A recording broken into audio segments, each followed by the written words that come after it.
நல்லா இருக்கணும், நல்லா சுகப்பிரசம் ஆகணுன்ட்டு அங்காளம்மா வேண்டிக்கிறேன் நான். அதே மாதிரி அவளுக்கு ஒரு மருந்து சொல்கிறேன். அதாவது இந்த கால் கீழே சுரந்துக்குச்சுன்னா, கால் கீழே சுரந்துக்குச்சுன்னா பார்லி அரிசி தண்ணி அவிச்சிட்டு அந்த தண்ணியை மட்டும் சாப்பிடு. ரெண்டாவது ஒரு மருந்து என்னன்னா, 2-3 ஜீரகம், ஒரு 3 மிளகு, ஒரு 2-3 மல்லி போட்டு நல்லா கசாயம் நல்லா காய்ச்சிக்கிட்டு அதை சாப்பிடு. காலையில் டீ குடிக்காமல் அதை சாப்பிடு. அப்புறம் என்ன செய்ய, ஜீரகம் மிளகு வச்சு லைட்டாக ரசம் வச்சு முடக்கத்தந்தாவை வச்சு முருங்கைத்தலை வச்சு கச்சி கச்சி கச்சி கச்சின்னு நல்லா வெட்டி விட்டு ரசம் வச்சு சாப்பிடு. நல்லா வாக்கிங் பண்ணு, நல்லா சாப்பிடு, சத்துள்ள உணவாக சாப்பிடு. உனக்கு குழந்தை சுகப்பிரசவமாக நடக்கும். நான் கடவுளை வேண்டிக்கிறேன். அவ்வளோதான். நான் குழந்தை பிறக்கணும், பேத்தி பேரனை நான் கண்ணில் பார்க்கணும். எல்லாரும் மக்களும் வேண்டிக்கணும், நல்லபடியாக குழந்தை பிறக்கணும்னு நீங்களும் வேண்டிக்குங்க. இந்த பேத்தி நல்லா இருக்கணும், இந்த பேத்திக்கு நல்லா குழந்தை பிறந்து சேமமாக இருக்கணும். சொல்றது நல்லா கேட்டுக்கணும். கருப்பு திராட்சை சாப்பிடு. செவரொட்டின்னு ஒன்று விற்கும், ஆட்டுக்கறி விற்கிற இடத்துல. அதை வாங்கிட்டு வந்து நல்லா வறுத்து பொடி பொடியாக வெட்டாமல் பெருசு பெருசாக வெட்டி நல்லா வறுத்து சாப்பிடு. அது ரத்தம் ஊறும், நல்லாவே ரத்தம் ஊறும். ரெண்டாவது கருப்பு திராட்சை சாப்பிடு, மாதுளம்பழம் சாப்பிடு.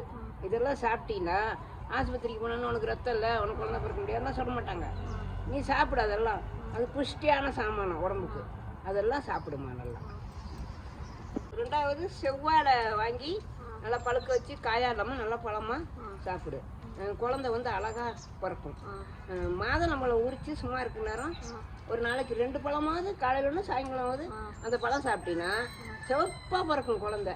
அது நான் மட்டும் சொல்கிறது இல்லை, உலகமே சொல்லுது. அந்த அந்த வியாதி இல்லாமல் பிறக்கிறதுக்கு குழந்தைங்க நல்லபடியாக. உனக்கு நடக்க முடியல, இடுப்பு வலிக்குது, ஒரு மாதிரியாக காலெலாம் வலிக்குதுன்னு சொன்னால் சொல்கிறேன் ஒரு மருந்து. சாயங்காலம் ஒரு நல்லா ஒரு குண்டாவில் சுடு தண்ணி வச்சுக்கோ, குமிஞ்சிக்கோ.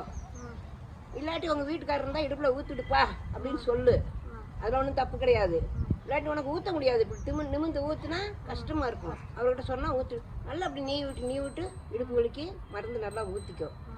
ரெண்டாவது உனக்கு வயிற்று வலிக்கிற மாதிரி இடுப்பு வலிக்கிற மாதிரி இருந்தால் விளக்கெண்ணெய் எடுத்து அந்த தொப்புள் கட்டு லேசாக விட்டிங்கன்னா அது நல்லதாகும்.